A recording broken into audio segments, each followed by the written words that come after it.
আশা করি ভালো আছেন। তো আমি আলহামদুলিল্লাহ ভালো আছি। তো আজকে নতুন একটা ভিডিও নিয়ে আসলাম। আজকে বলবো মানে জিয়ারা বিষয়ে, মানে এখন বর্তমানে মানে হজের সিজন চলতেছে, ঠিক আছে। এই মুহূর্তে কি জিয়ারা বিষয়ের মেয়াদ বাড়ানো যাবে কি যাবে না? আর আমিও আমার স্ত্রীকে আনছি। তো আমার স্ত্রী মোটামুটি 9 মাস হয়ে গেছে। এই 1 মাস আর 1 মাস বাকি আছে 9 মাস হতে। তো 9 মাস হয়ে গেছে মোটামুটি। তো এখন বর্তমানে যারা নতুন বিষয় নিচ্ছেন এরা কি মেয়াদ বাড়াতে পারবে? তো আজকে সম্পূর্ণ এই ভিডিও তো বলবো, তো প্লিজ সবাই ধৈর্য সহকারে ভিডিওটা দেখবেন। তো দেখুন, বর্তমানে এখন জিয়ারা ভিসার মেয়াদ এখন বাড়বে না। যদি আপনার ভিসা যদি 365 দিনের ভিসা হয়, তাহলেও আপনি জর্দান বর্ডার ক্রস করে অথবা যে কোনো একটা দেশে, সৌদি আরব থেকে যে কোনো একটা দেশে আপনি যাওয়া লাগবে।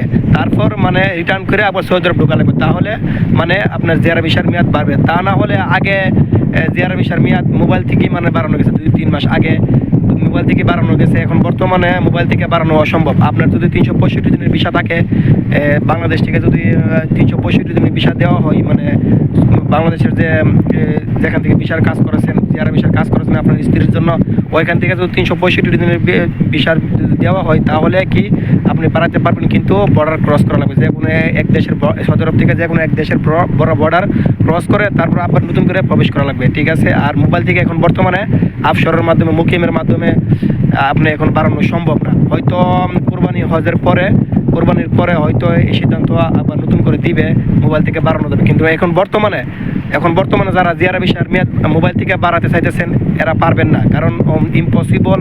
সৌদি আরবের সরকার আগে থেকেই মানে এটা নিষেধ করে দেওয়া হয়েছে। আরও অনেক কিছু নিষেধ করছে। যারা বর্তমানে জিয়ারা ভিসা যারা আসছেন, তারা যদি সম্ভবত মক্কার এরিয়ার আশেপাশে যদি জিয়ারা ভিসায় অথবা হজ পারমিট ছাড়া কেউ যদি মানে মক্কার আশেপাশে পুলিশে যদি মানে হাতে পায়, তাহলে ওকে 1 লাখ রিয়াল জরিমানা করা হবে। যারা বর্তমানে জিয়ারা ভিসা নিয়ে হজ করতে, আপনার স্ত্রীকে নিয়ে হজ করতে চাইবেন, ওরা যদি ধরাত পড়ে জিয়ারা ভিসা নিয়ে আসে, তাহলে ওদেরকে 1 লাখ রিয়াল জরিমানা করা হবে। তো এইটাই, যারা এখন বর্তমানে জিয়ারা বিষয়ে মেয়াদ বাড়াতে চাইতেছেন, 3 মাস পর পর একটা রিনিউ করা লাগে, যারা এই মেয়াদ বাড়াতে চাইতেছেন তারা এখন বর্তমানে মোবাইল দিয়ে বাড়াতে পারবেন না। আপনারা কি করবেন, যারা যেখান থেকে মানে আমি সৌদি আরব তাবুক থাকি, তাবুক থেকে জর্দানের বর্ডার একবারে আমার কাছে, ঠিক আছে। যেখান থেকে থাকেন তাদের মানে অথবা দুবাই, আপনার ডিস্ট্রিক্ট থেকে হয়তো দুবাই কাছে আছে অথবা জর্দান কাছে আছে, ঠিক আছে। তো আপনি অবশ্যই আপনার স্ত্রীকে নিয়ে, আপনার স্ত্রী অবশ্যই বর্ডার ক্রস করা লাগবে। বর্ডার ক্রস করলে তারপর মেয়াদ বাড়বে। এছাড়া মোবাইল থেকে, মুকিম থেকে আপনি কোনোদিন অথবা আফসর থেকে কোনোদিন মেয়াদ বাড়াতে পারবেন না। এই বর্তমানে হজের পরে হয়তো সিদ্ধান্ত আসতে পারে, হজের পরে সম্ভবত সিদ্ধান্ত আসতে পারে আপনি মোবাইল থেকে মানে মেয়াদ বাড়াতে পারবেন। কিন্তু এখন বর্তমানে মোবাইল থেকে আপনি মেয়াদ বাড়াতে পারবেন না।